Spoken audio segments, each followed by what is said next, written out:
Oh, it's another season here in the NBL, and we are so excited to get it underway tonight. It is NBL Live, Broadcast 251, an NBL Live Super Show. We got two fantastic early season games. On one hand, we have the Dallas Cowboys facing off against the Cincinnati Bengals. On the other side, we got the New Orleans Saints taking on the Seattle Seahawks. Two great matchups. You'll see them both live on the air tonight here on NBL Live. Before that, we've got our NBL Live pregame show brought to you each and every week by our graphic sponsor, Web3Cast.com. They do so much for our NBL network, including graphics and overlays, all that stuff you see here on the NBL network. Web3Cast does so much for us. If you're anyone you know needs graphics done for an affordable price, hit up Web3Cast.com. Let them know NBL sent you. You'll get 15% off your entire order. Web3Cast.com, the leaders in affordable graphic design. Thanks for hanging out with us, folks. I'm OSU. I'm hanging out with my man, my co-host, the commissioner of the NBL. It is Bomber. Bomber. Broadcast 251, season 35, getting underway here on NBL Live. Two great matchups, and it's sort of unbelievable to keep saying that. Season 35 here in the NBL. We've already seen some great games, and now we get to see them here on NBL Live. Yeah, kicking off NBL season 35. We are excited to get it rocking and rolling. We missed the week one kickoff, but we're going to kick it off tonight right. Two 1-0 teams, the Cincinnati Bengals at home, taking on the Dallas Cowboys, who are also 1-0. And then in our other game, we have the Seattle Seahawks taking on the New Orleans Saints. Two NFC conference rivals trying to go at it tonight as the Saints are trying to regain that magic that they had back in NBL Season 33 when they went on a playoff run. And the Seattle Seahawks are just trying to regain control in the NFC West, which has been dominated by the Arizona Cardinals. We got a couple things to talk about. We got some players to watch for today's game, but I've got some breaking news into the NBL news desk. We have our 5 nominees for the Owners Hall of Fame just announced. And let me tell them how it works before we go any further. Sure. So here's how the NBL Hall of Fame process works. The admin team gets together, selects 5 nominees to be nominated into this Hall of Fame process. It's a 4-season process where we actually induct one person into the NBL Players Hall of Fame, Owners Hall of Fame, once every NBL 4 seasons. We nominate 5. Then a season goes by. We take the 5 down to 2. Then we wait a season and discuss it. And then in the final season, the 4th season, we actually select one of the 2. So it starts with 5. It gets down to the final 2. We discuss it further, discuss it further. Anticipation. Then our WrestleMania comes up, and we induct one into the Hall of Fame. If you want to know where all the NBL Owners Hall of Fame inductees are at, go to 365.maddenbomberleague.com. And yes, both on the announcing crew tonight are Hall of Famers right now, if I don't say so myself. If I don't mind to say that real quick, we're both Hall of Famers right now. And we got 5 more that one of them is going to get inducted here in 4 seasons. But yeah, I guess you got the list. Yeah, we've got the list just tweeted out by the Owners Hall of Fame Committee. Again, breaking news, didn't know this was coming in, but we're going to start off with this. Here are your 5 nominees. You see them on your screen. The owner of the Browns, Bananas. Owner of the Bears, Draco. Owner of the Bills, Gub. Owner of the Panthers, Porter. And owner of the Cardinals, Serpent.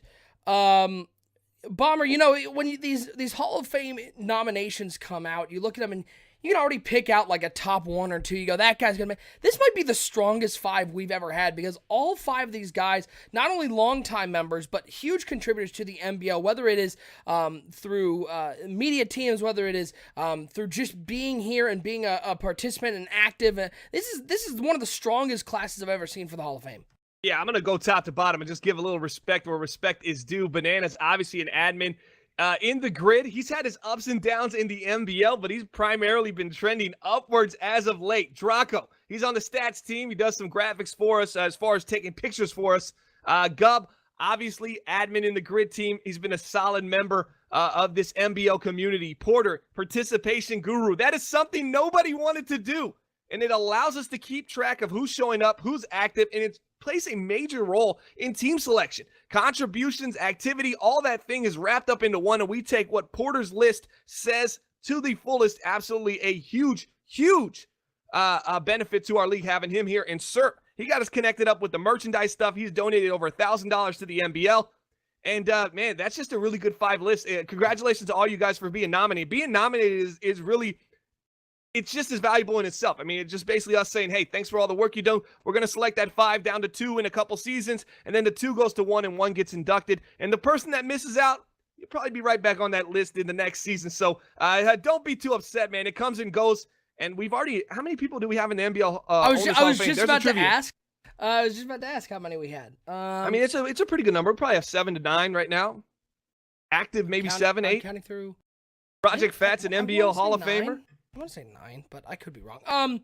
So yeah, congrats to Bananas, Draco, Gub, Porter, and Serp for being your nominees for the Owners Hall of Fame. Now, we have one more piece of business to get through. You might have noticed we didn't do it during the Super Bowl. Had a lot going on during that Super Bowl broadcast, so we have moved the awarding of our NBL Achievement and Media Excellence Awards to the first broadcast of the next season.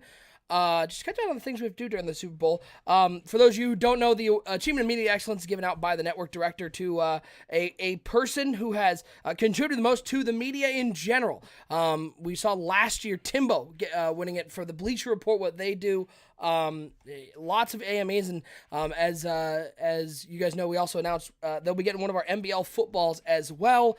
Bomber, this year another person who's getting the award. Maybe not somebody we think of as media, but we mentioned and we talked about them in the past as to how important they are to the media in general, to NBL Live. We see them in chat all the time. Our NBL 2018 Achievement and Media Excellence Award winner for season 34 is, hold on. Let me pull this up. And you're going to get an autographed football by OSU. He's going to sign his name on it, give you a congratulatory thanks. Handwritten on the football, so it's going to be special and be some memorabilia for you as the winners on the screen. I don't know who it is. Who is it? It is Tyler Porter, our participation guru. As you mentioned, Bomber, you talked about it with the Hall of Fame, so Porter getting twice the props tonight. But as you mentioned in the Hall of Fame inductees, man, the amount of work that the participation guru has to do each and every week, mark down all the grid guys, all the NBL guys who are here and who have shown up. At the same time, that means Porter's got to be at every broadcast or at least set somebody up to do it.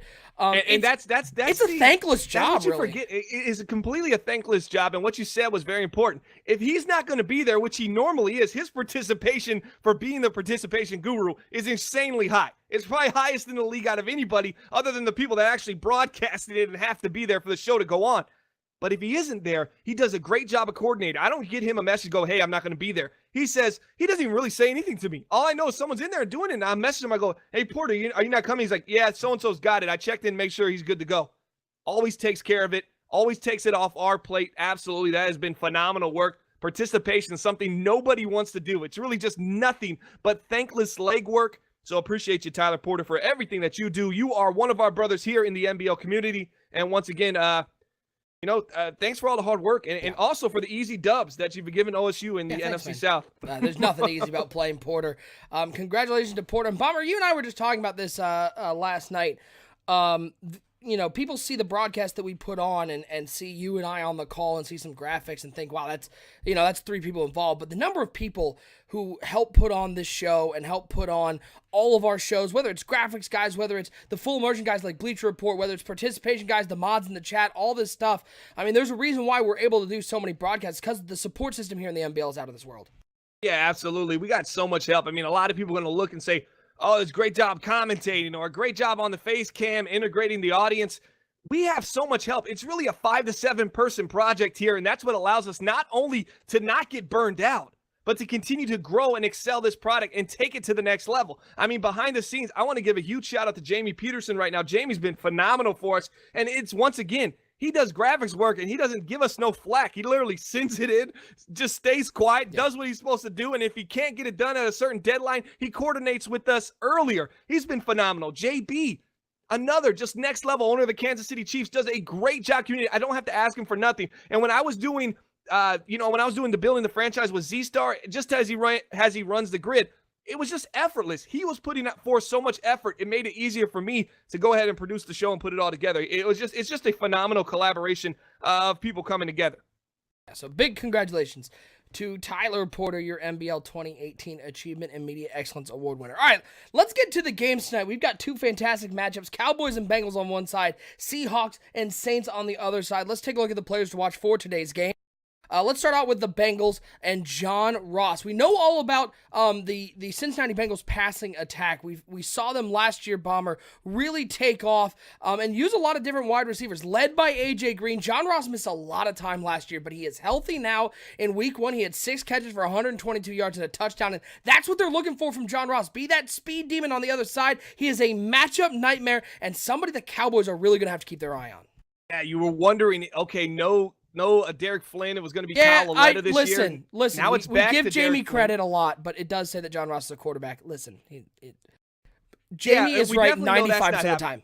Halfback right now, they're rolling with Amir Abdullah. They've got injuries across the board to a lot of key players. They just signed recently released Detroit Lions halfback Kerryon Johnson, hopefully to bring some ground and pound to this offense. But hey, look around.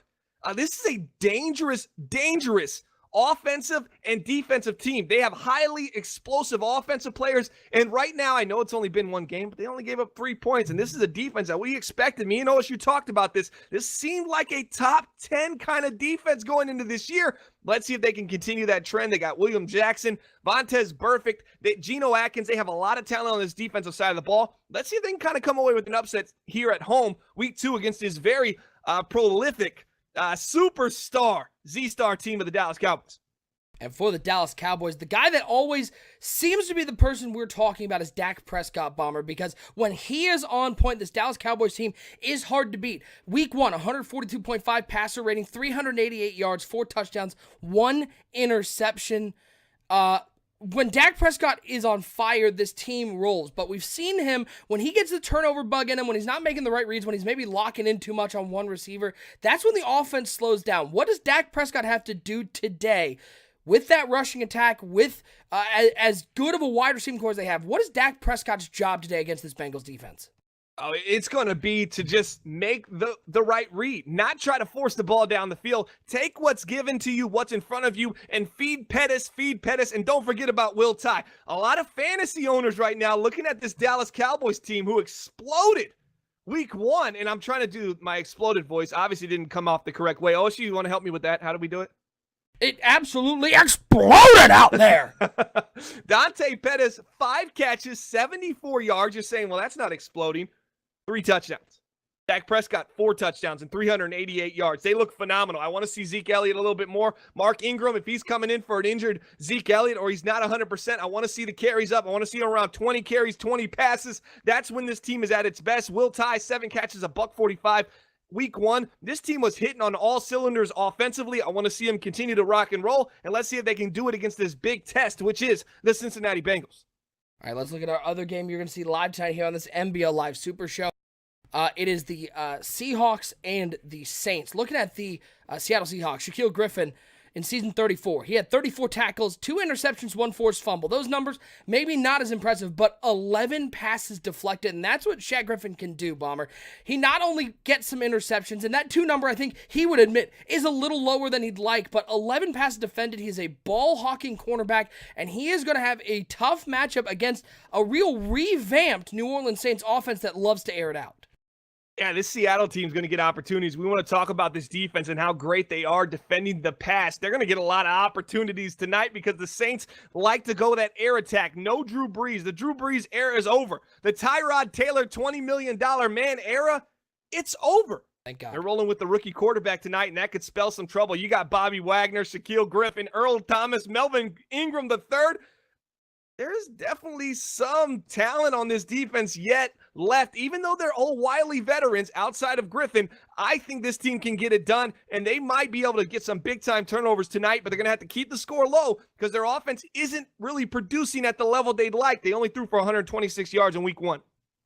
On the flip side, with the new quarterback, Spoon, the rookie Spoon, looking to have a big game today. He's been looking for his big wide receiver he looked for a lot in week 1. That is Fondo Johnstone.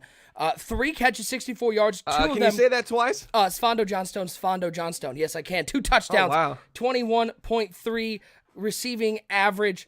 James Straseljic, I can also say that one. Johnstone, big target, Bomber, for Mr. Spoon at quarterback. I know more Tyrod Taylor. A lot of young players on this offense. Here's my question. How concerned are you if you're the New Orleans Saints? This Seahawks team is going to force some adversity. Maybe it's a turnover. Maybe it's a couple stops. Can this young team put it all together to fight through some adversity and get a win today? Well, they call him Handsome Spoon. The ladies call him Handsome Spoon. He was the 11th pick in the NBL Season 35 rookie draft from Penn State University. Did you say handsome? Did you say they call him handsome? I said the ladies so call him handsome. They really just want to fork him. See, silverware jokes here. Let's go. All right, so from Penn State University, as our man Hop would say. What would he say? The Penn State University. Shout out to Hop. I hope all is well. Penn State University, 6'4", 213 pounds, 22-year-old Hanson Spoon, number 16. He's just been phenomenal so far in preseason, week 1 training camp. He's just looked great. Tyrod Taylor at $20 million. Yeah, he might be one of the highest paid, the most expensive paid players because he's actually at $23.43 million.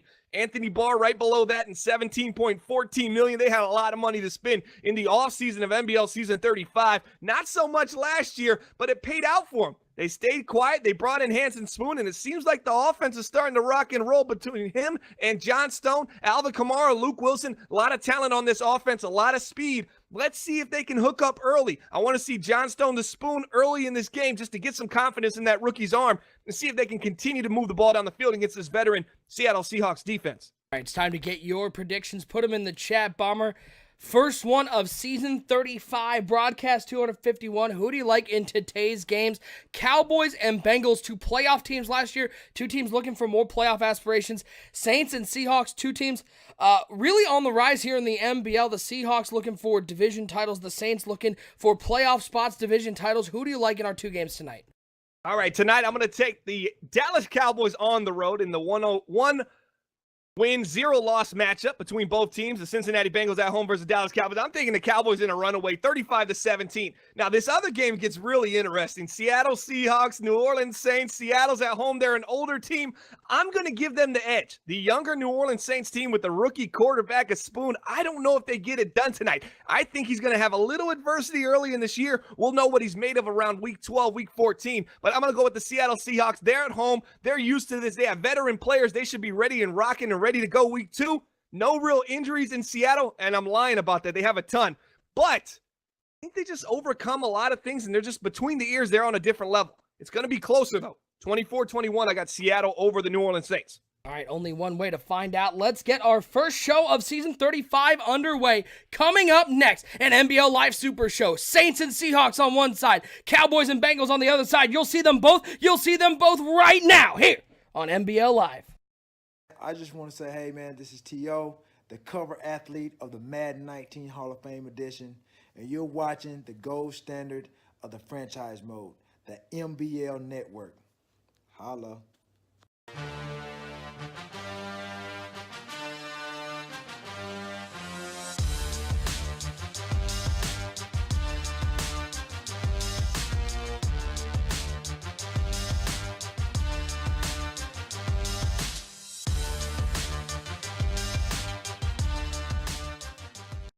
Gotta love starting off the season with an NBL Super Show. On your left side, you see the Saints and the Seahawks. On your right side, the Cowboys and the Bengals. Two fantastic games. Week 2 action here on NBL Live to kick off Season 35 of the Madden Bomber League. I am OSU, your NBL Network Director. I'm hanging out with the Commissioner of the NBL. It is Bomber.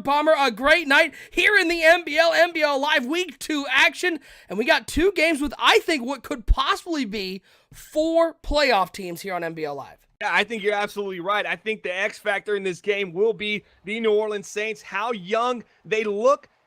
We know the players are young, but will they play that way on the field? It seems like they got off to a hot start so far. New Orleans Saints, NBL Season 35, got a new quarterback, no Tyrod Taylor.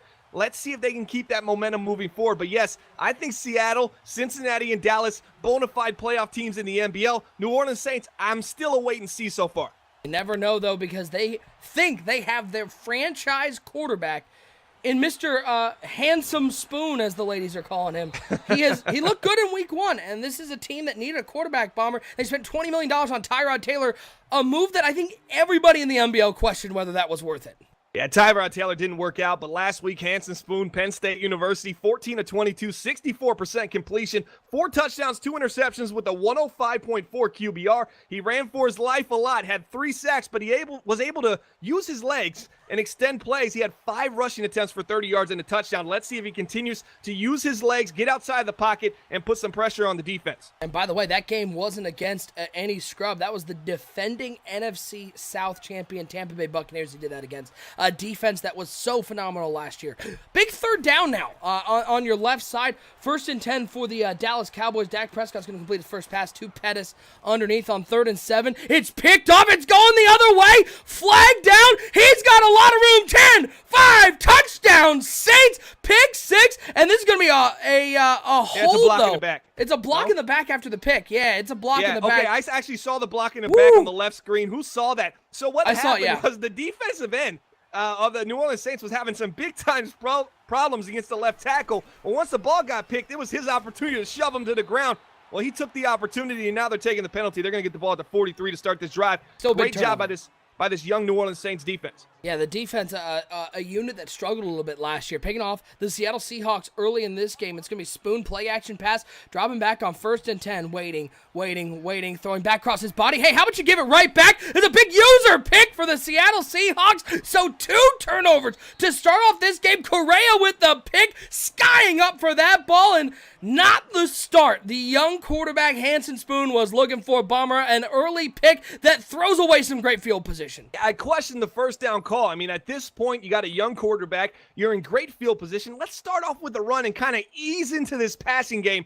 They go full-fledged passing game, and he throws it right back to him. And a nice pick there by Correa. That was just a great defensive play. Extended, made the play as Cameron Jordan gets a tackle there for the New Orleans Saints on the left side of the screen. 2nd and 2 for Dak Prescott and the Dallas Cowboys, putting together a little methodical drive right now. They've got another 2nd and short. If Zeke Elliott was able to pick up a first down from 1 yard out. Dropping back, Prescott looking underneath, completes it to Elliott. He'll get the first down. Not a whole lot there. Good defense, but still going to pick up 3 yards. That's not an error, by the way, over on that left screen, Bomber. The Seattle Seahawks, they brought in Melvin Gordon in the offseason. They know what he can do, and they're hoping they can that Melvin Gordon can take the Seattle team to the next level. Yeah, he's had some injury issues in the NBL in the past, but that's all behind him. Once Melvin Ingram signed on the defensive line for the Seattle Seahawks, he got in touch with Melvin Gordon. He said, hey, I heard you were released. Why don't you come on over here to Seattle and let's make this a little bit of a duo here. And he sure did, and it looks like the Los Angeles Chargers have now found their way to Seattle. That was a deep pass up the middle. I believe that was to Adam Thielen, also now on the Seattle Seahawks. Incomplete pass. The Seahawks going to have to punt it away on 2nd down and 7 for the Dallas Cowboys. For that play, it was a quick throw to Will Tye underneath. A big hit by the Cincinnati Bengals trying to pry that ball free. But the Dallas Cowboys, they're on the other side of midfield on the 48-yard line. Again, folks, 2 games, both live right now. That is not a mistake. They are both live, and they are 2 great matchups here in week 2. As Dak Prescott, he'll look underneath, and Dak Prescott will have the guy open and missed him by a good bit, Bomber. Lucky that was so far in front of him, because if he missed him that much behind him, Jackson's running the other way. I don't really know where Dak was looking there, as he's got his head on a swivel. He's looking downfield, trying to target Allen Hurns there on a little slant across the middle of the field, wide open. Maybe just a little too much pressure. Just didn't get his feet set. Kind of lost his fundamentals on his play. Watch Will Tye here for the Dallas Cowboys on the right screen. Big first down run on your left side from the New Orleans Saints. Alvin Kamara with the run as Will Tye, 3rd and 7. Where else is Dak Prescott going to look? It's going to be Will Tye. He's got to look to it. That little wheel route on Bill's vert is just open against cover 3. He knows it, takes advantage of it, makes the right read. Nice little pitch and catch. Appreciate everybody in the chat right now. Double A, Timbo, Cringe, Darce Knight, Draco, Pricey, JB. We got so many guys in the chat right now. If I miss your name, I apologize. We will be looking at the chat to try to interact here in just a little bit. A big shout out to Optimal God now following here on Twitch. Appreciate the follow, my friend. Again, yes, don't yell at me for not looking at the chat. I can't. I got both screens up. We got 2 screens of action. 1st and 10 for the Dallas Cowboys. Dak Prescott, play action pass. He'll drop back on 1st down. He'll go down on 1st down as Willis came around the edge. Good coverage downfield. Just a simple Tampa 2 4-man rush, and the Dallas Cowboys offensive line just didn't give Dak Prescott quite the amount of time that he needed. Prescott's got to get the clock going off in his head as the New Orleans Saints pick up a first down. Bomber, Prescott had a tendency last season to hold the ball too long and pick up some bad sacks.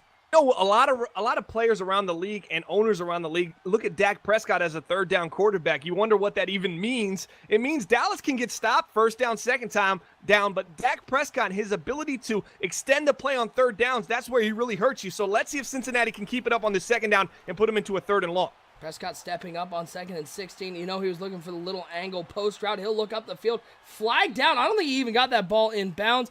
And it's going to be an illegal forward pass on Prescott past the line. So a mental mistakes by Dak Prescott. And that's going to bring up a 3rd and long. And Bomber 3rd and 21. Who you got your money on? This Bengals defense, which really improved towards the end of last year, or on the Dallas Cowboys offense? I got to take the defense here on 3rd and 21. I know he's a third down quarterback, but 21 seems like a lot to try to pick up right now. Maybe they pick up a little bit, though, and get in field goal range. That's a sneaky play for 3 right here. But notice Dak on that last play using his legs to extend the play, even though he threw it past the line of scrimmage. Hanson Spoon with another big play there. As 3rd and 21, Prescott, he's just going to dump this off underneath, and it's a real smart play from Dak Prescott, Bomber, just getting back into field goal range. They're just such a good team. A little block and release up the middle for Zeke Elliott. He just releases at the perfect time. They pick up enough. Now they're in field goal range with 10-mile-per-hour wind. About northwest, a little bit slightly west. It should be an easy-peasy lemon squeezy. 3 points for the Dallas Cowboys, and it is. Saw on the other screen, Seattle losing their very talented defensive end, Ingram. He went down with that dislocated shoulder, will not return. See if that's any long-term injury for Seattle defense. That right now, Spoon threw that interception on his first throw. He's 3 of 3 since then. Very methodical drive by the New Orleans Saints right now as they're inside of enemy territory at the 36-yard line, 2:39 and counting. It is Spoon under center. 2 tight ends, 2 wide receivers. John Stone split out wide to the right. Watch for him. He's got Alvin Kamara in the backfield here. 2:31 and counting. And it's going to be a play-action pass dropping back as Spoon running away, and he's going to chuck this one out of bounds. Incomplete, and that pass rush, it was only a 4-man rush, Bomber, but the Seattle Seahawks defense is aggressive. Yeah, absolutely, and they're very smart. They're going to contain on their own. They're not going to allow you to roll out the pocket, and they're going to keep you in the pocket and then press you with the inside D tackles. Just a great job there for the Seattle Seahawks defense. Fumble on the ground, and it is recovered by one of his own offensive linemen. Woo! Almost disaster for Flynn as he puts it on the ground.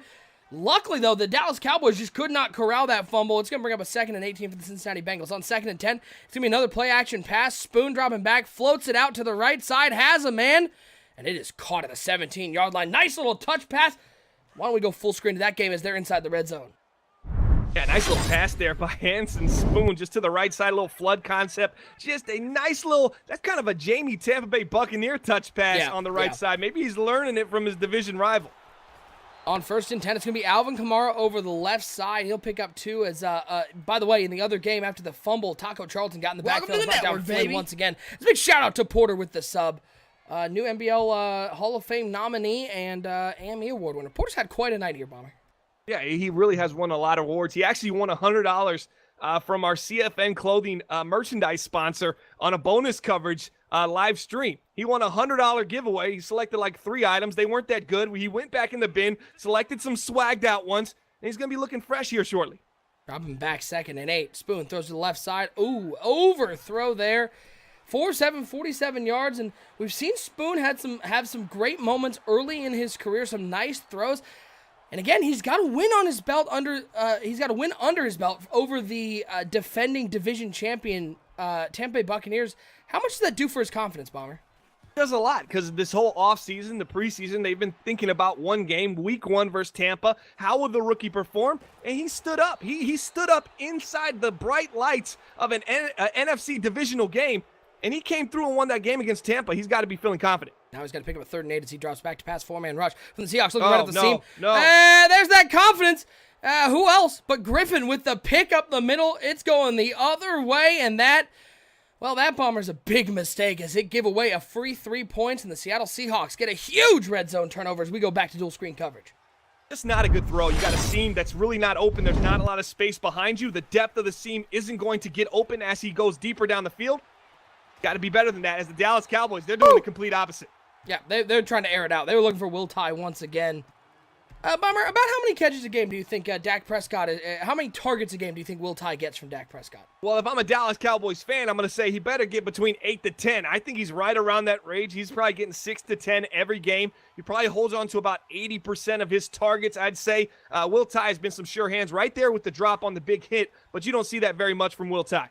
2nd down and 10 as a handoff to Melvin Gordon for the Seattle Seahawks. They're going to pick up the 1st down and more. Oh, spin move by Gordon. Oh, what a spin. 2nd and 10. Prescott dropping back. 4-man rush from the Bengals. Looking a little comeback route, and he finds Pettis, who cuts it back inside. He has a 1st down to the 37-yard line, but Melvin Gordon with the show-stopping spin, picking up a big 1st down for the Seahawks. A little deep comeback. Dak Prescott finds Pettis. He's a newly acquired wide receiver. Big-time trade brought him here. The Cowboys continuously working the trade lines and making some big-time moves. I don't know how I feel about him wearing Jason Witten's number 82, though. That's kind of throwing me off right now. But, man, look at Melvin Gordon on that left screen, OSU. Wasn't he flossing there on that last play? Little spin move, little juke move up the middle. He's just looked phenomenal so far in that Seattle Seahawk uniform. 2nd down and 9. Man coming in motion for the Seahawks. Over to the left side of that field, putting both receivers on the left side, 1 tight end on the right side, and Melvin Gordon in the backfield on 2nd down and 9, dropping back to pass, waiting, looking, looks over to the right side, throws it right to a defender. Little user lurk there. It's going the other way. The Saints with another pick. Robinson bringing down that one, Bomber. So far, we're not even through the first quarter. 4 interceptions combined. There's a big shout out to DJ Shack Attack with the follow. Man, turnovers galore in that game, and Bomber, I think we all knew that was a possibility. Early season game, a lot of aggressiveness. Yeah, just a little over-aggressiveness in the Saints-Seahawks game. Right now, 0-0 score, and both teams have just forced the ball when they've gotten to scoring range. They're trying to squeeze it into those tight windows. When the field becomes really tight, they got to be better than that and just have a little bit more poise under center. Both teams inside enemy territory, so we'll keep you dual screen. Hearns coming in motion. This looks like it's going to be a little PAFK quick action. It is. He finds Hearns, and that's going to get him maybe 7 yards. Bomber, I'm surprised every time I see somebody call that play inside the red zone, or at least near the red zone, because there's just not a whole lot of room for that wheel route to get open. Yeah, there's not much space going on over there, so you got to really be, just have to be a little bit more aware of what's going on. You're not going to get as much deep down the field seams between both of your tight ends, so the wheel routes not going to be open as much. At least it's not as much space. Right there, they got 7 yards. Imagine if they were on the other side of the field. That might have picked up 14 to 20 yards, as everybody would have had to respect those seams. Oh, Zeke Elliott. Big hole up the middle, makes a man miss. He'll get down inside the 10 to the 7-yard line. Let's go full screen to the Cowboys and the Bengals, with the Cowboys looking to go up 2 scores. The Cowboys driving right here. They're up 3-0. They've been inside of this area before. They got to come away with points, preferably a touchdown. Expect a couple handoffs here to Zeke the Freak Elliott. Woo! Zeke Elliott on the right side, just really trying to make plays over there for the Dallas Cowboys. Right after I said let's go full screen, we're going to go back to dual screen action, even though they're on the pause screen right now, because the Saints just moved down to the 13-yard line. With a nice throw. I believe that was to Johnstone. 2nd and goal. Zeke Elliott with the carry right up the middle. Lots of room. He's going to power his way into the end zone. This Dallas Cowboys offensive line dominating up front. Bomber, and Zeke Elliott says, thank you very much. Part the Red Sea. Give me 6. Yeah, I knew it was going to be a couple back-to-back handoffs for Zeke Elliott, especially after the first one where he hurdled a man. That tells me, as an offensive coordinator, I look at Zeke Elliott, I go, all right, second half, Zeke is feeling fresh in the first half. We got to give him the ball and get it rocking and rolling, extend this 3-point lead to a 2-score game. They're doing it right now with the Dallas Cowboys front-running on the road versus Cincinnati Bengals. 1st and 10, spoon dropping back as we're full screen. Saints and Seahawks. Little hurdle there. He's going to get down to the 5-yard line. It looks like Green, bruised shoulder. The Seahawks defense, a little war of attrition right now as they've lost a couple players. As that was Luke Wilson, the former Detroit Lion. 5 catches already in this game. The Saints looking like the Dallas Cowboys out here, Bomber, throwing to their tight end all day long. Yeah, they're just using Luke Wilson and his ability to get down the field, his athleticism, his speed. It's just a mismatch against any linebacker, even one as athletic as Shaquille actually is out there at the linebacker position. He just makes a lot of plays. Wagner may be a little bit older, but they definitely have some athleticism at the linebacker position, but they can't stay with Luke Wilson. And that was a handoff to Alvin Kamara. Only 1 on the play. 3rd and 1, Bomber. Do you give it to Kamara one more time? I think you absolutely have to. I know you're on the 4 right now. Pick up 1. If you can't pick up 1, just kick the field goal, put some points on the board. It's okay. But the last thing you want to do is put in this rookie's hand and have him throw the ball away or maybe turn the ball over here. You got to trust your steady veteran halfback. Third down and 1, shotgun formation for Spoon. He's got a, looks like a 3 wide set, 2 to the right, 1 over the left side. Kamara on his right hip. He's going to drop back to pass on 3rd and 1. Steps up, waiting, looking. He looks underneath. He finds Alvin Kamara. Can't get into the end zone, but he gets enough for the first down. 1st and goal for the Saints. Boy, bold call there, Bomber, letting the rookie quarterback throw for it on 3rd and 1 where he's already thrown a red zone turnover. He finds Kamara underneath, and now they have a 1st and goal from inside the 1-yard line. 3 wide receivers, 2 to the left, 1 to the right. Got to think Kamara's getting a carry here. They spread everybody out. Man coming in motion on 1st and goal. And Spoon is indeed going to hand it off to Alvin Kamara. Spins back inside, and he's going to lose 2 on the play. Maybe telegraph that one a little bit. I never like seeing when there's that heavy of a box, Bomber. I don't like seeing the offenses come out in shotgun formations. You got to get the ball to your running back quicker. Absolutely. Let's take a little minute to talk about Hanson Spoon and the trust he must have with his offensive coordinator, the 11th pick in the NBL Season 35 rookie draft. He's coming up big tonight. Nice patience in the pocket to pick up that first down just 2 plays ago. Spoon in the shotgun again, 2nd and goal. He's going to drop back to pass on 2nd down, 4-man rush. Spoon's going to take off. Spoon's going to walk into the end zone. He did it against the Bucks. He does it today as he is dancing for 6 points. The New Orleans Saints with their rookie quarterback find the end zone. As, by the way, in the other game, big sack on 2nd and 1. But how about the New Orleans Saints? 4 turnovers, 2 for each team. They finally put points on the board with 3:55 to go. Yeah, and the Seattle Seahawks were in this kind of slugfest week 1 against the Vikings. They won 13-7. It was a back-and-forth battle in which the defenses were making plays, the offenses not so much. I think this kind of style of play, if it continues to be sloppy on the New Orleans Saints end, will eventually fall into favor with the Seattle Seahawks. But let's see if their offense can respond here as they're now down 7-0. Back to dual screen action on 3rd down and 8, and boy, another sack. Taco Charlton, his 2nd sack of the day, and Bomber, I don't know how much you've been watching this game with the Cowboys up 10-0, but so far what I have seen from the Cincinnati Bengals, Flynn looking downfield way too much. He just doesn't have the time, and he's not utilizing his underneath receivers. And Flynn didn't really have a great rookie season. That's why they brought in Kyle Lauletta. They traded for him. He came over from the New York Giants.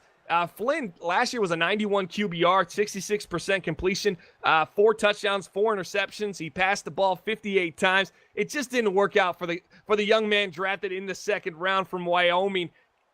It just seems like he kind of lacks the athleticism. He lacks the ability to drive the ball down the field with just 88 throw power. Something seems to be missing with Derek Flynn, and we're noticing it right now again in his sophomore season due to an injury to Kyle Lauletta.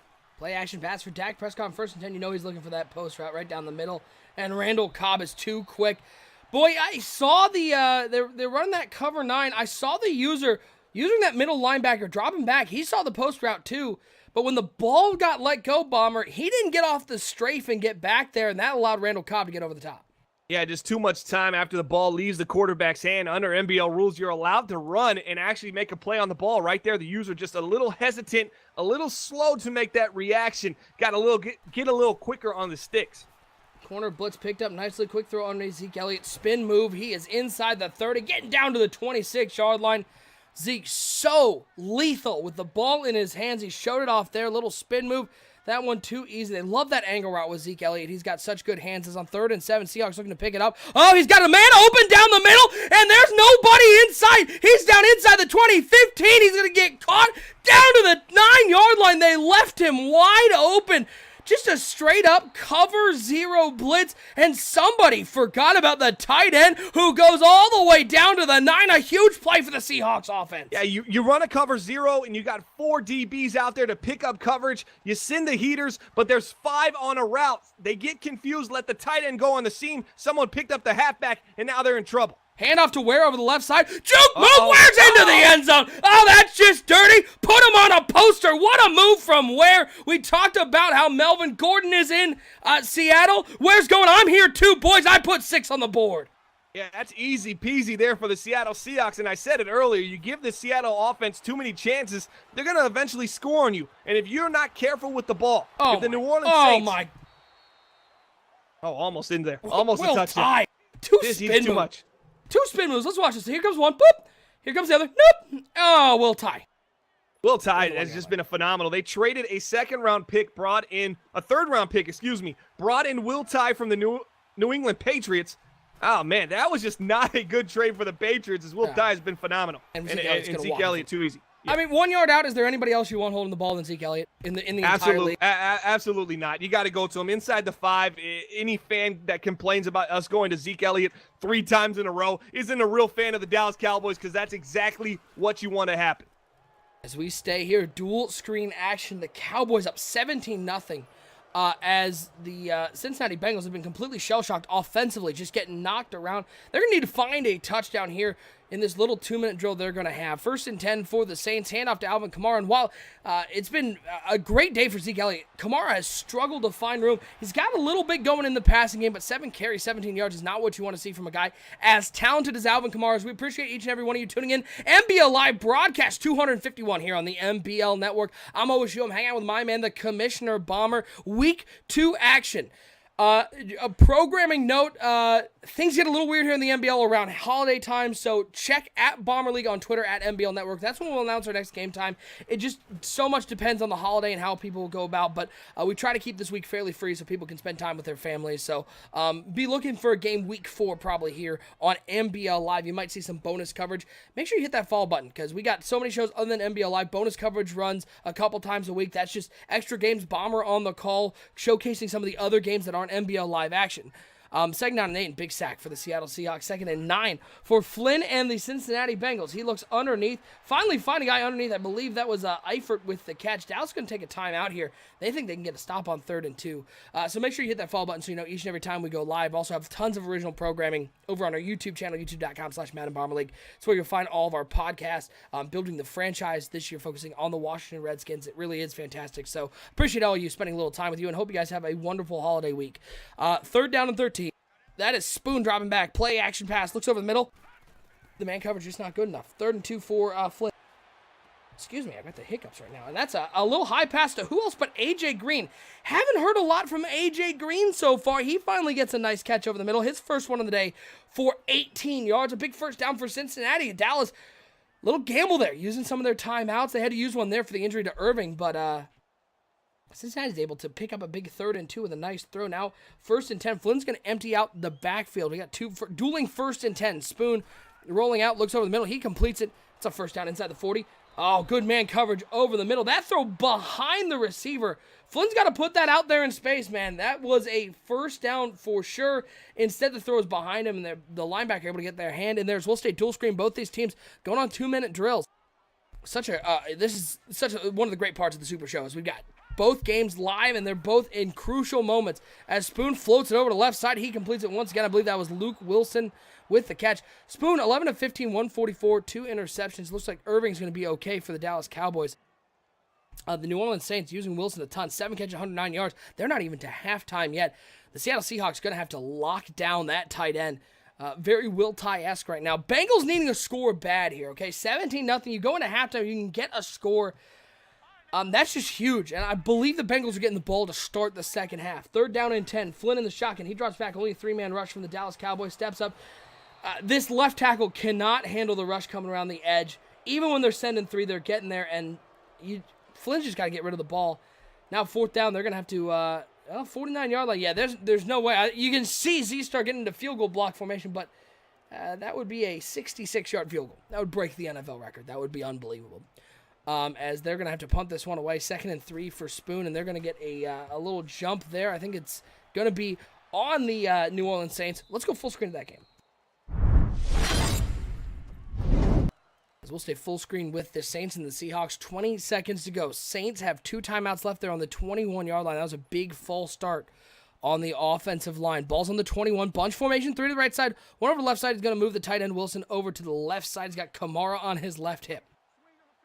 Dropping back is Hanson Spoon. 4-man rush from the Seahawks. He'll look underneath. He'll complete it. Spin move. Juke move. He's trying to get to the end zone. He'll get taken down at the 5.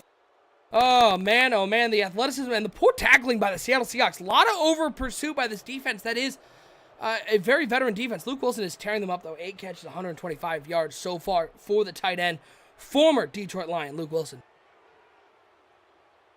As Dallas, by the way, they're not sitting back. They're looking to maybe step on their throats a little bit as they're going to be passing it and look right at the middle, and they find Will Ty, who gets absolutely clobbered. Is that one picked off by the Seahawks? It's Correa going the other way, and by the way, he jukes out Spoon. He's got some room. 25-30, he'll be taken down at the 31, but you saw there, boys and girls.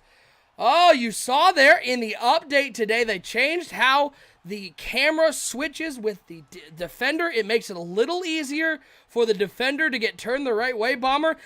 Hanson Spoon's second red zone interception. It looked like the Saints were going to go into halftime with a lead. Instead, it looks like it's going to stay a tie game.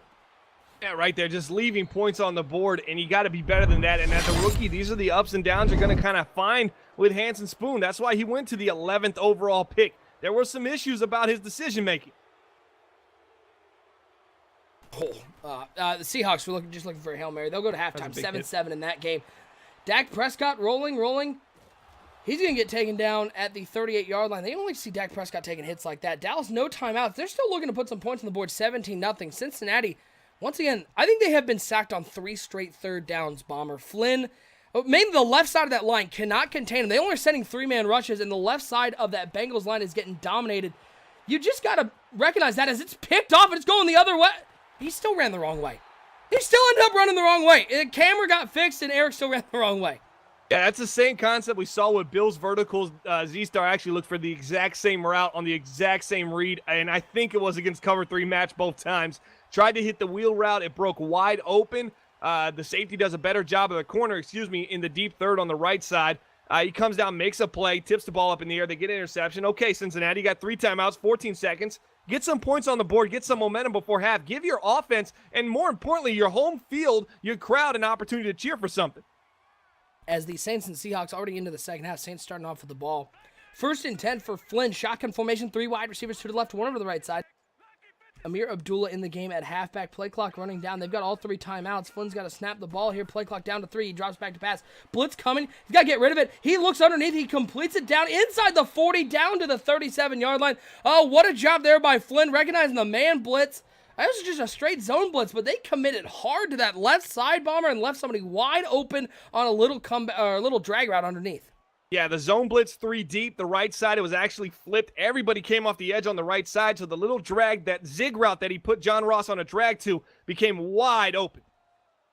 Deep pass, looking down the middle, completing it. That was a nice throw by Spoon. By the way, Bomber, Luke Wilson has 8 catches for 125 yards in that game in the first half. Yeah, Luke Wilson has been getting a ton of targets. It's been a tight end-driven NBL Live broadcast 251. Will Ty, Luke Wilson, They've been pretty much getting it done. It looks like the Cowboys are sending the heat here. Man blitz cover 0, and Flynn, boy, he almost stepped into that, and that's just what I don't like to see. That's what I don't like about Flynn, Bomber. He locks in on one receiver, isn't reading the defense at all. They're going to settle for a field goal, and they have to make this one to just cut it to a 2-score lead. But even there, it was man blitz. He had drag routes open underneath just to get some yardage. Instead, he's looking for the Hail Mary each and every time, trying to get 17 points on one throw. As the kick is up, it is good. They'll go in down 17-3, but the decision-making of Flynn, Bomber, is real concerning for your Bengals fan that's looking to get into the playoffs and make some noise. Well, at that point, I think he had in his head said, hey, you throw the ball away or we throw it into the end zone. And right there, he was trying to step up, and he almost took the sack, which would have been really detrimental to them trying to put 3 on the board. They just wanted to go into half with some points to get the ball to start the second half. Let's see if they can get that little 2-for-1 rocking and rolling. As Phillips will get taken down at the 26-yard line. Big 3rd and 7 now for the New Orleans Saints. They're outside of field goal range, needing to pick up 7. Shotgun formation for Spoon. 3 wide receivers, 2 over the left side, 1 to the right side. The tight end Wilson on the right side of that line.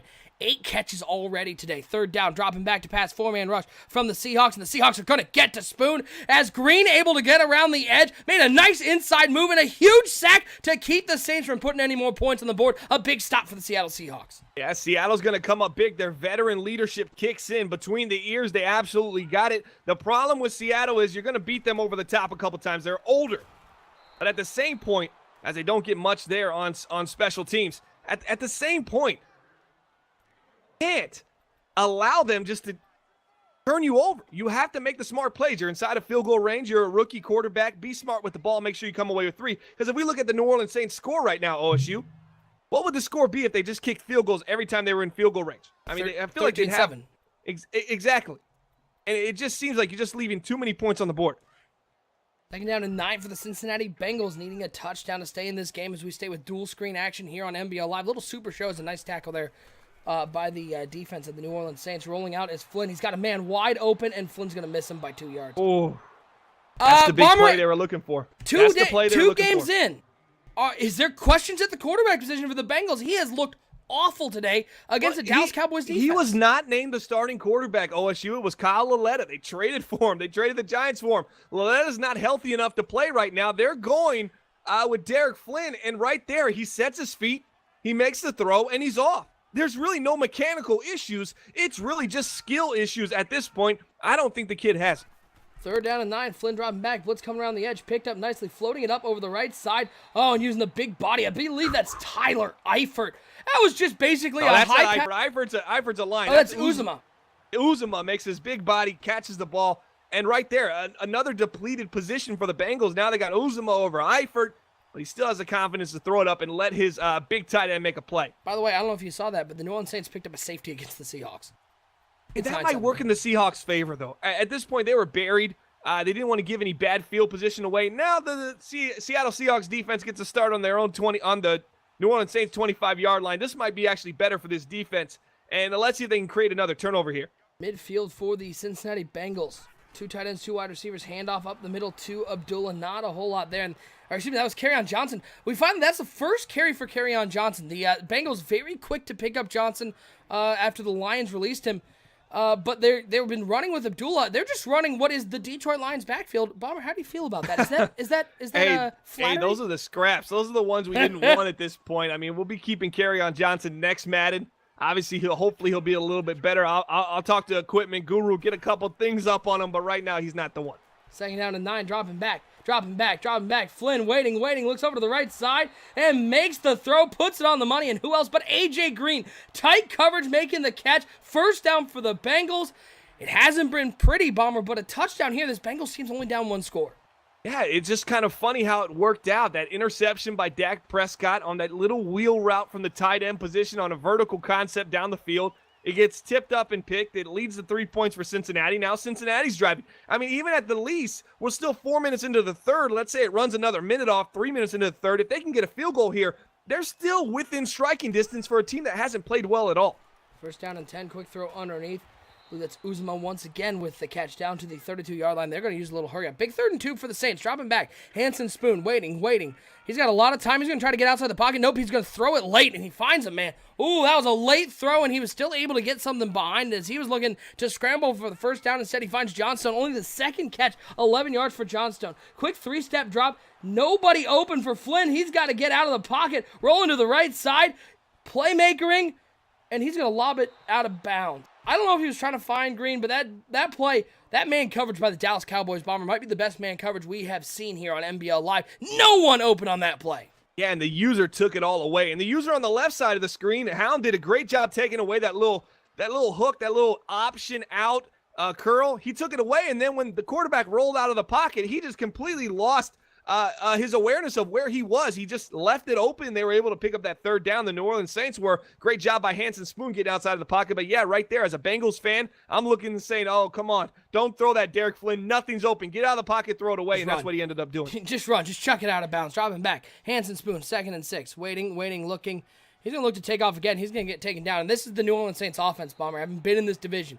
The New Orleans Saints in the second half, when they're looking to lock down games, you're going to see a lot of quarterback scrambles, a lot of runs. They're telling their quarterback, make your read. If he's not there, just take off, because they know how effective that sort of offense can be. And that's not going to work against the Seattle defense. They're too smart. They're in contain on that play. They're just going to take that away. Biggest third down of the game here on the left side of the screen. New Orleans Saints, Seattle Seahawks. Empty backfield. Man coming in motion. Looks like they're setting up for either the fake screen or the real screen. We'll see what it is. Pump fake. It's the fake screen. Slant to the left side, but a good job by the interior of that Seahawks defense, bringing him down short of the line to gain. Flynn throws it up on 3rd and 10. Oh, A.J. Green makes a catch in between 2 defenders. In fairness to Flynn, he was absolutely clobbered as he threw it, but Boy, A.J. Green bailing out his quarterback. If you're going to force it to one guy in any of these games right here, it's got to be A.J. Green, a.k.a. A.J. the Machine, A.J. Verde. But look what we got going on the left side of the screen. 35-40, no flags down. He's got a lot of room, but he's out of juice. He's going to step out of bounds. That juke move took a lot out of him. 1st and 10 for Flynn and the Bengals. 3 wide receivers, 2 to the left. A.J. Green alone on the right side. Looks like he's going to have one-on-one blitz coming.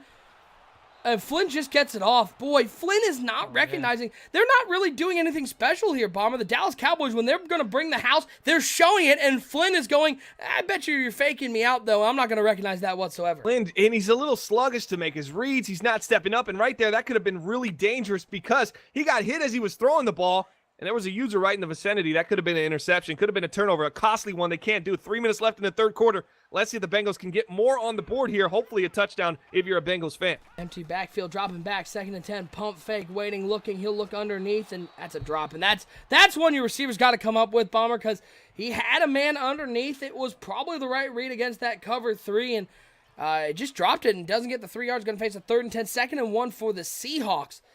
As they're on the 27-yard line for the big punt return, and it's Gordon. Oh, little juke move. He's got some room. 15, 10, 5. Wheels, baby. Welcome to Seattle, Melvin Gordon. The wheels on the bus go ground and pound. The Seahawks have reclaimed the lead. That's not a G. That's a J.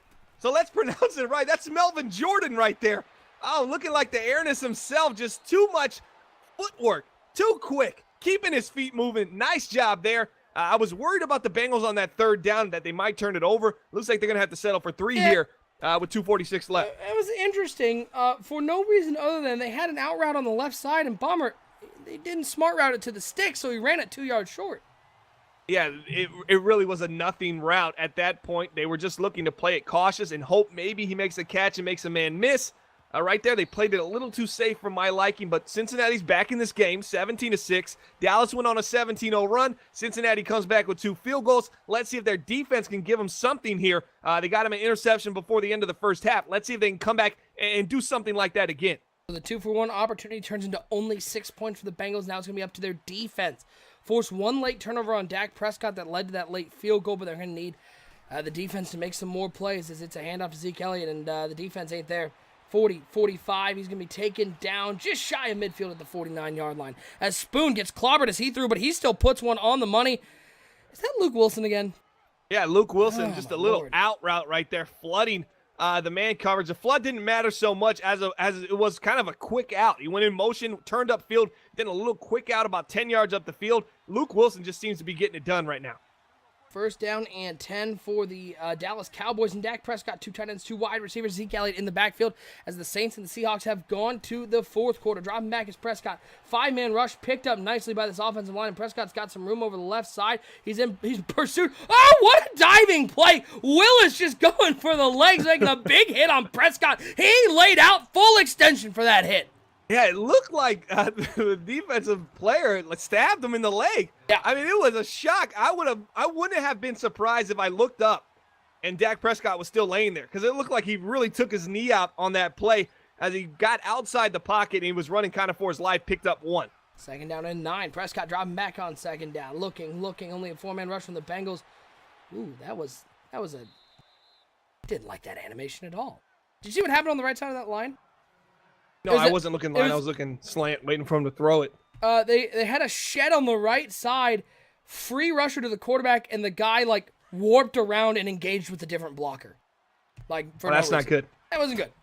It let him pick up the 1st down as New Orleans facing a big 3rd and 13, down 5. Seattle putting the pressure on the young quarterback Hanson Spoon as the Dallas Cowboys pick up another 1st down to this Bengals defense.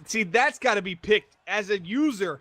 You have to do a better job right there because he's throwing into your area, and that's the big play that you need. And instead, Dak Prescott's saying, hey, look how long it took you to get into field goal range and get 3 on the board. Hey, we're there in about 30 seconds, and we're ready to put a field goal or a touchdown on the board right now here in the 3rd quarter. New Orleans, 3rd and 13. Dallas almost inside the red zone on a 1st and 10, at the 23-yard line. Spoon's empty backfield on 3rd and 3. He's going to drop back to pass on 3rd down. Looking over to the right side, he's got a man wide open. How does the Seattle defense leave these guys wide open? As there was nobody over there on that little corner route, and It's a first down for the New Orleans Saints. Let's go full screen. Dallas and Cincinnati is the Dallas Cowboys. They're on the 6-yard line. This is a closeout drive for Dallas. They get into the end zone here, go up 24-6. This game's over like Rover. It isn't going to happen. The Cincinnati Bengals need a turnover here. They need a strip. They need some kind of interception, something right now to get them back into this game. Was that it? And that's not it. Randall Cobb, former Green Bay Packer, kissing the Cincinnati Bengals goodnight because it's over. It's too easy of a throw. It's too easy for Dak. At some points, it just looks effortless, and at other points, you wonder what Dak is doing. It really is just two sides of the coin that I don't understand how we get to one extreme and the other. But on some drives, the Dallas Cowboys look unstoppable, and other drives, it's just a head-scratching moment. But so far in this game, they've just been the more dominant team. Shout out 71506 with the follow here on Twitch. 2nd down and 10. It's Michael Thomas with the catch underneath. But Bomber, that was as the Bengals get a nice return, but they cut too far to the outside. That was just great play design, okay? You saw the user in the middle of that cover two. Cobb comes over. It's a trail route for Will Tye. The user has to pick one because there's routes on the left side that's pulling that left side over. He has to pick whether he's going to defend Cobb or he's going to pick to defend Will Tye. He picks Tye. It's an easy pitch and catch. That's just great play design and a nice read from Dak Prescott. Yeah, it's just too easy. Great job on the user for Z-Star making the correct read after forcing the other user to have to make a decision. Spoon rolling out right side, 3rd and 6. He gets rid of the ball, finds a man underneath, and he's going to pick up a first down there. Hanson Spoon, I mean, I think he's only had 6 incompletions on the day, but 3 have been to the other team. They've all been inside the red zone, and that's the difference in this game, Bomb. And the Seahawks are up 14-9 because of 2 huge red zone turnovers. I just noticed Hanson Spoon, the 11th pick in the NBL Season 35 rookie draft. He's so much better when he's just reacting. When you give him time to actually think and make a decision, that's where he gets a little crazy, and he kind of makes those bad decisions. 21 of 29, 251, and 3 picks. Is that one out the back of the end zone? 2nd and 10 for Flynn and the Bengals looking to salvage anything. He's going to take a sack. Had a man wide open over the middle. The reads are just real sluggish, Bomber. They're nothing quick for this quarterback. Yeah, crossfire. That's a known blitz right there in the Madden community. He sends the heat. Z-Star does. And there were open players. He just didn't make the right read. Didn't make any read. Just went ahead and took the sack. 3rd and 21 for the very young sophomore Derek Flynn. You're noticing over on the left screen, though, Hanson Spoon, back-to-back deep shots, trying to get everything back with one play. Flynn dropping back on 3rd and 21. Only a 3-man rush from the Cowboys.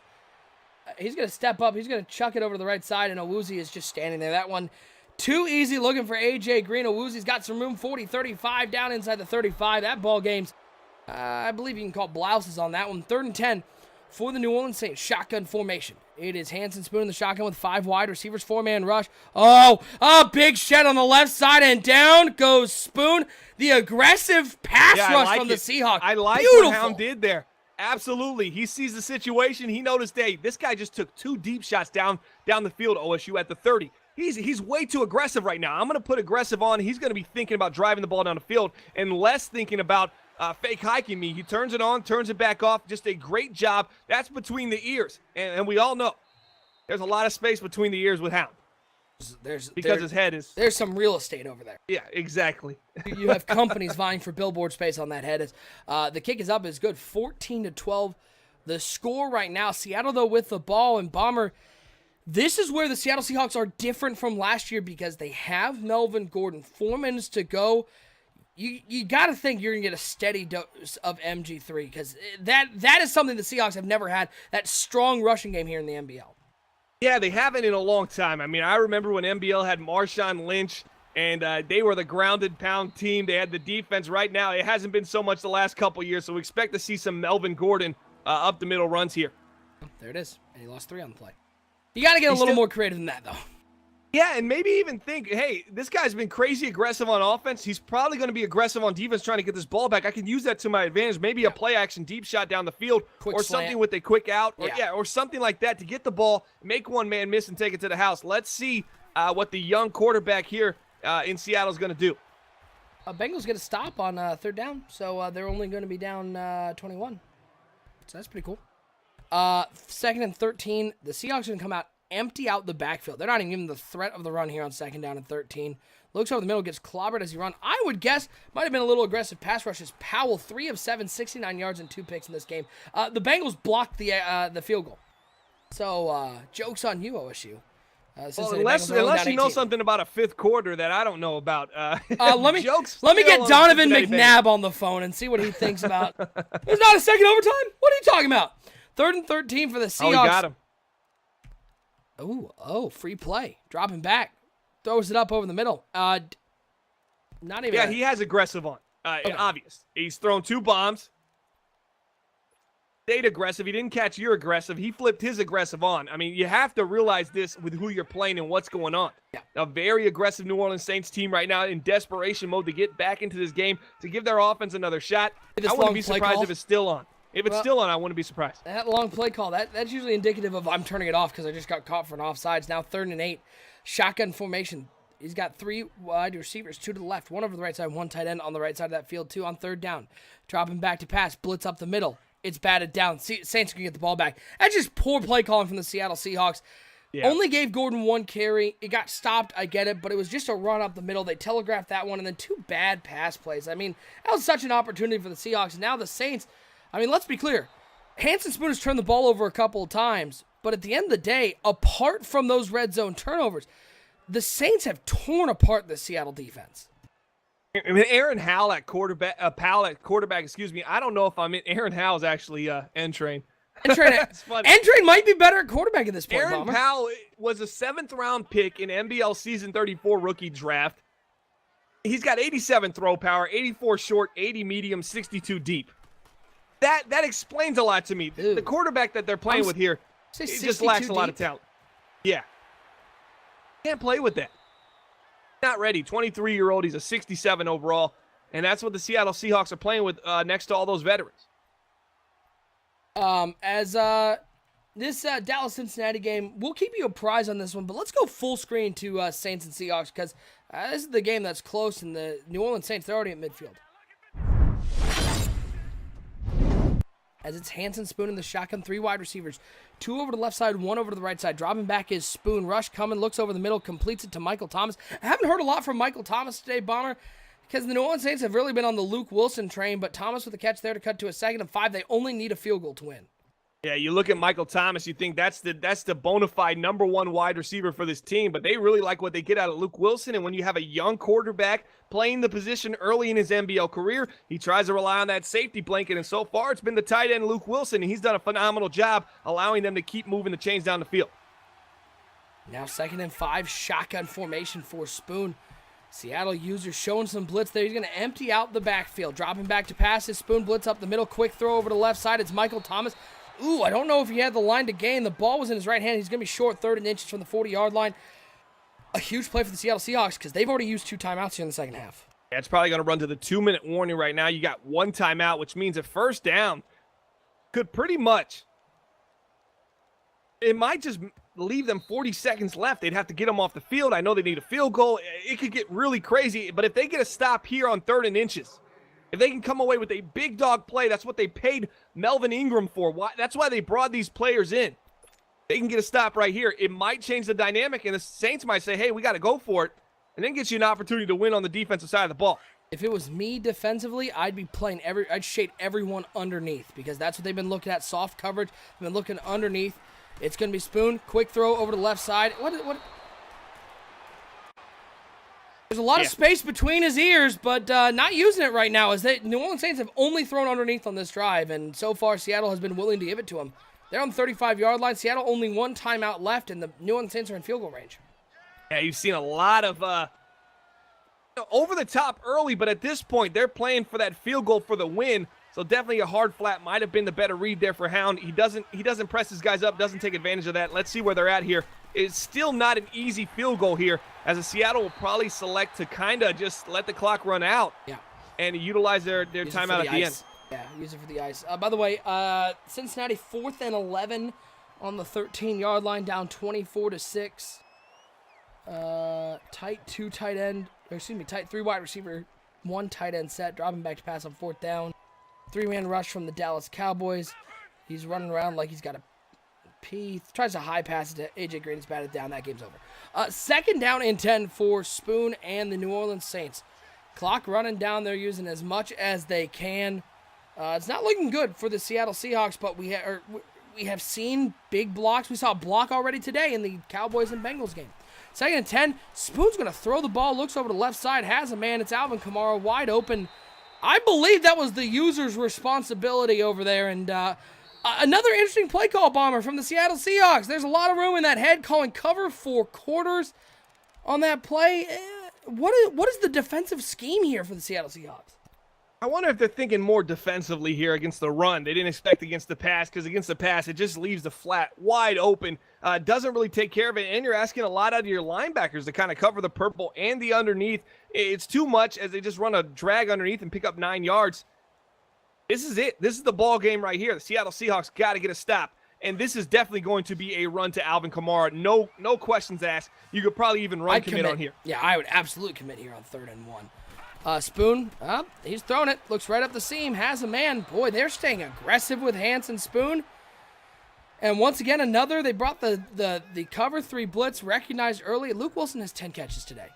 He's been the MVP of this passing attack, and the New Orleans Saints now on the 8-yard line. If you're, Bomber, I know you don't like it, but is there a thought of letting him in? There's so little time left, though. Yeah, this is really not enough time. It's going to come down to this field goal to win this game. Right? NBL Live broadcast number 251, sponsored by web3ks.com. Affordable graphics for all your creative needs. You can find them at web3ks.com. Also, check us out on YouTube, youtube.com/Madden Bomber League. Here it is. Any other games other than these two? Nope. These are the only two tonight here on NBL Live. Seattle has used their timeout. The kick is up. The kick is good. 1 second remaining. They need a miracle. Down 15-14 here at home. Even with Hanson Spoon and his mistakes inside the red zone, it's come down to the defensive play calling of the Seattle Seahawks. That's going to end it 15-14 your score. Bomber, it came down to coaching, and at the end of the day, they got out-coached by the New Orleans Saints. Credit to Gov for the play calling, especially offensively on that last drive. Yeah, you got to look, and I thought you said Gub. You got to look at these two teams and just think, maybe take a mistake or two off and you win this game. I think both teams, the Saints could probably say we would have won by a lot if we didn't make these mistakes. And the same thing could be said on the other end, as the Cincinnati Bengals are just desperately heaving it. I think we're going to go off the air here, though. NBL Live broadcast number 151. It was a good one. We had some good action early. Cincinnati Bengals just did not live up to the hype with Derek Flynn under center. He obviously isn't the answer, and we really just can't wait to see Kyle Lauletta have an opportunity to run this team. He's got to get healthy. He came from the New York Giants. That's what you traded for, to be a starter. He's got to be the starter for that team. 1:38 to go here in this Bengals-Cowboys game. Cowboys 24-6. Bomber, are the Dallas Cowboys, with their pedigree, are they your favorites to come out of that NFC? I know there's a lot of competition out there, but this was a win today over a Cincinnati Bengals team. I know they're missing Lauletta, but there's a lot of talent on this team. Is the Dallas Cowboys one of your favorites to come out of that NFC? Oh, every year. You look at this team, they're only getting better. They traded for the San Francisco 49ers wide receiver Pettis. People said they gave up too much. I don't think so. Pairing them with Randall Cobb, I think Randall Cobb's got about a year left. Defense is good. Defensive line is good. That's Charlton right there making a play. You like his first name. Middle name might be Bell. Who knows? 4th and 17. Oh, I would love it. If his middle name was Bell, I would love him so much, but he went to Michigan, so I can't. Even though he's got the name Taco. I'm actually hate him because he stole my child's first name. Because Lip already took my other child's first name, which he's naming his child Cheesy Gordita Crunch Kiefer. So I gotta come up with a new one. 4th and 17. They're just gonna be hurdling this one up. The Cincinnati Bengals, not Kyle Lauletta. Lauletta, a lot of success in New York. The Bengals had success with Andy Dalton. I was surprised to see them looking for quarterback. As shout out to Fate Luck Karma, now following here on Twitch. Owuzi, that user just missed it over there. What is the ceiling for the Cincinnati Bengals team? Is it a first-round exit in the playoffs? Is it challenging for a playoff spot, or is this a team, once Lauletta comes back, that could make some noise in the AFC? The AFC's open. I think it's wide open. I think the Bengals just need to go on the run in the last about 10 weeks, get a little hot with Lauletta, and they'll be right back to where they were last year, probably wild card sense, trying to get into the wild card spot in week 15, 16, 17, and that throw by Derek Flynn is got to be telling Marvin Lewis over there, yeah, it's not going to work with this kid. There's just the talent isn't there with Flynn. And that's saying something when you have guys like A.J. Green and John Ross to throw to. It should be pretty easy to complete passes, but Derek Flynn not doing it today for the Cincinnati Bengals. 34 seconds and counting in this one. He's going to take a sack. Probably should just let the clock run out. If I'm Eric, I know that he's your backup. I know you're not happy with how he's played, but you're going to call a timeout. The last thing you want is Flynn to get hurt and you got to play somebody else, but maybe that's what he's hoping for. Maybe he's trying to say, hey, man, show me something. Give me some reason to keep you here. Because at this point, it doesn't look like he's not just going to be the starter. He's going to be coming off the bench. But why should he still be a Cincinnati Bengal? He didn't play great as a rookie. He was so up and down. He had a couple good games that inflated his QBR to make you think he was a 90. He really played somewhere around a 70 QBR. And here we go, last play of the game. They're running 4 verticals. Because why not? They got 4th down here, 22 seconds to go. Again, a programming note, folks. Hit that follow button to know each and every time we go live. As we get over the holiday, our schedule gets a little weird, especially with advances, people going out of town.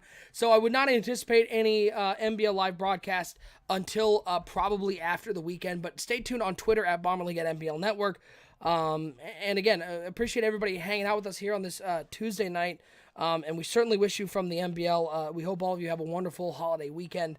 I know a lot of people have time off of work, get to spend some time with family. So everybody in the NBL, everybody who tunes in here on the NBL Network, we hope you have just an absolutely fantastic holiday weekend as this game is going to be over. The Dallas Cowboys are going to come out on top 24-6. And another great night of Super Show action. If you like what you see, hit that follow button because NBL Live, we're doing Super Shows all season long. You can also catch up with bonus coverage hosted by Bomber, see some of the other games from around the NBL Network here on the NBL Network, twitch.tv/NBL Network. Bomber, another great show here on the NBL Network. And as we head into the holiday weekend, a very happy Thanksgiving to you and your family. I hope you are going to have a nice little time off and get to enjoy some good food. Absolutely, and to your family and you as well, and everybody watching around the United States right now, I hope you guys have a happy Thanksgiving. I see Adam's already in New York. I'm kind of jealous of that. Cougs, who knows where he's at? He's on a flight somewhere, going somewhere else. He might travel more than you, OSU. He might actually... That's actually Why are you traveling? I'm traveling right now. No, I'm not even at home. I'm just doing this. Gotcha. No, it's this is a fun time. Here in the NBL Week 2 action. Again, you're going to see a ton of it here on the NBL Network. But we're going to get out of here.